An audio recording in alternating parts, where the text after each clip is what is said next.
Hey entrepreneur, this is Mark Newsom, Mr. Marketing. Welcome to this special presentation entitled The Number One Thing You Can and Must Do, ladies and gentlemen, to make sure that your joint ventures succeed. How and why, ladies and gentlemen, you've got to determine as quickly as possible which particular category your particular joint venture partner and or partners fall into. Entrepreneur, the real reason for this particular video is to focus on one of the basic long-term building blocks of your entire business. And no, it does not matter how you primarily market your business on or offline, because we are talking about nothing more than powerful, proven joint venture partner arrangements, or what some people like to call strategic alliances. Here's the thing. Ladies and gentlemen, you better quickly figure out and determine which particular category your particular joint venture partner and or partners fall into. Now, when you hear this word joint venture, you think of a lot of times the mom and pop businesses. But look at that picture there.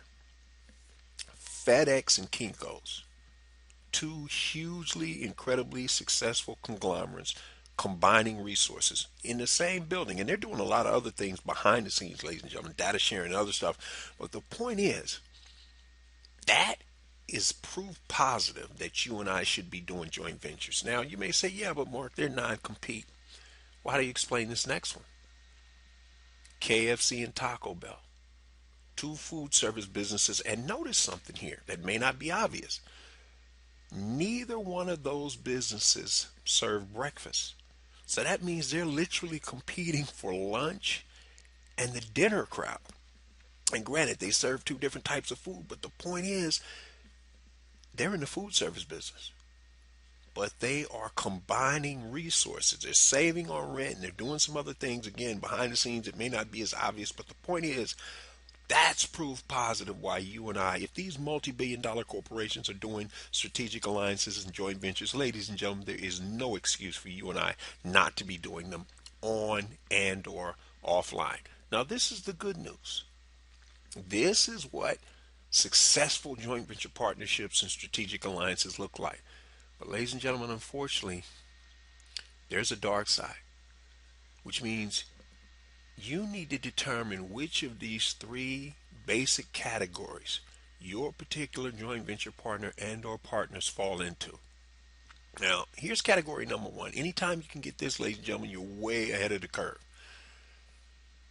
Is your joint venture partner and or partners a giver? And what I mean by that, are they sharing a little more of their resources? Are they going that extra mile to make the difference? Now, this is about 1 to 2% that actually do this.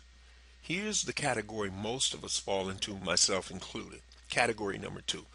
We're pretty much matchers. That is, we'll do pretty much what our joint ventures do in terms of matching energy and resources and effort.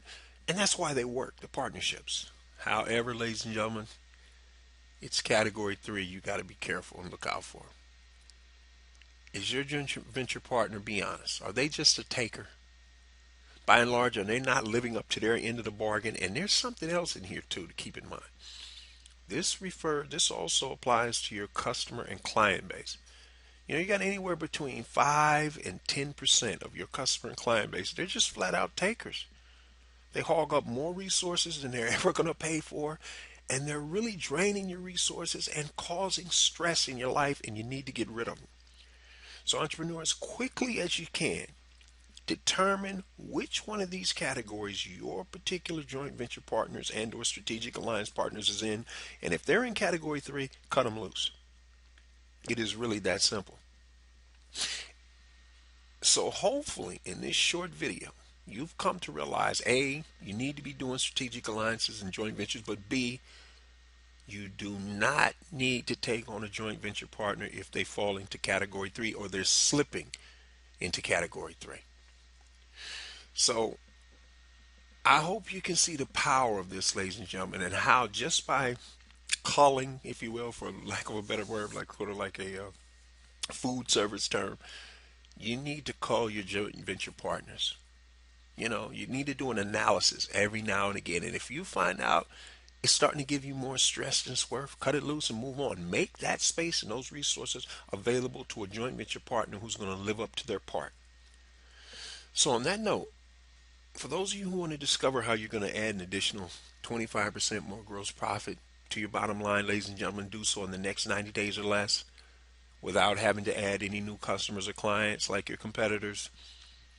Head over to youcanmarketonlinenow.com/sales so you can grab your free 9-page special report. What the next step is, you're highly encouraged to grab your free 22-part Small Business Marketing Mastery Series. Ladies and gentlemen, this is an additional free 22 emails centered around marketing your business product or service more effectively, whether you market primarily on or offline. It's my free gift to you just for joining the inner circle.